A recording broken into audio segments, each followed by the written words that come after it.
Christophe Rameau, merci d'être là. Bonjour.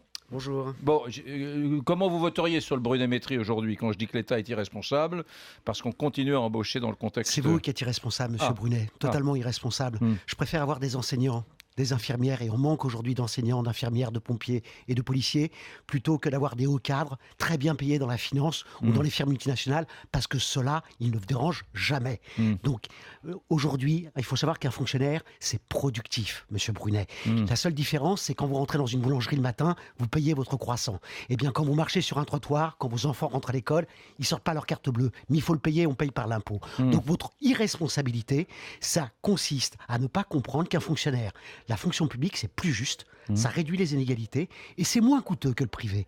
Parce que la grosse différence entre le privé et le public, c'est que les hauts cadres, dans le public, sont payés, les cadres en général, sont payés 1 000 € en moins en moyenne que des cadres dans le privé. C'est ça qui coûte cher, donc en moyenne. Et dans le public, monsieur Brunet, ça vous a échappé, semble-t-il, on n'a pas d'actionnaires à rémunérer.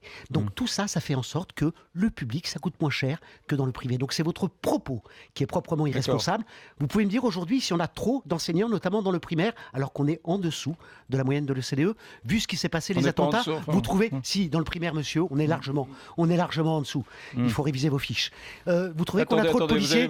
Vous allez vous calmer, vous ne m'agressez pas, j'ai également des arguments à faire valoir. Vous donnez un ton à votre émission. Non, pas du tout. Eh bien, j'y réponds. Eh bien, vous n'écoutez pas mon émission parce qu'elle est bonne enfant et on débat. Bien sûr, ça se voit sur les fonctionnaires, sur les petits, sur les smicards. Elle n'est pas bonne enfant. Elle est très bonne enfant avec la finance, monsieur.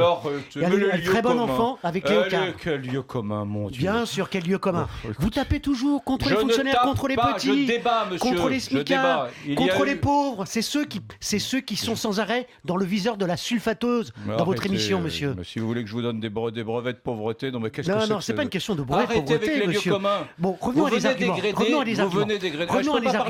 à les arguments. Très bien, je me tais. Regardez, les arguments. Les arguments, il y a des pays. Vos arguments sont faux, déjà. La part de l'emploi public, la part de l'emploi public, la part de l'emploi public. Laissez-moi parler. Non, vous me dites, la part de l'emploi public en France, dans l'emploi total, c'est 20%. Il faut savoir que le Royaume-Uni est au-dessus de nous. Il faut savoir que le Danemark est largement au-dessus de nous. Il y a un pays qui est en dessous de nous, c'est le Japon. Là, vous allez me sortir, ou on sort souvent, peut-être pas vous, l'argument de la dette publique. Il faut savoir qu'au Japon, la part de l'emploi public, c'est aux alentours de 10%. Nous, on est à 20%.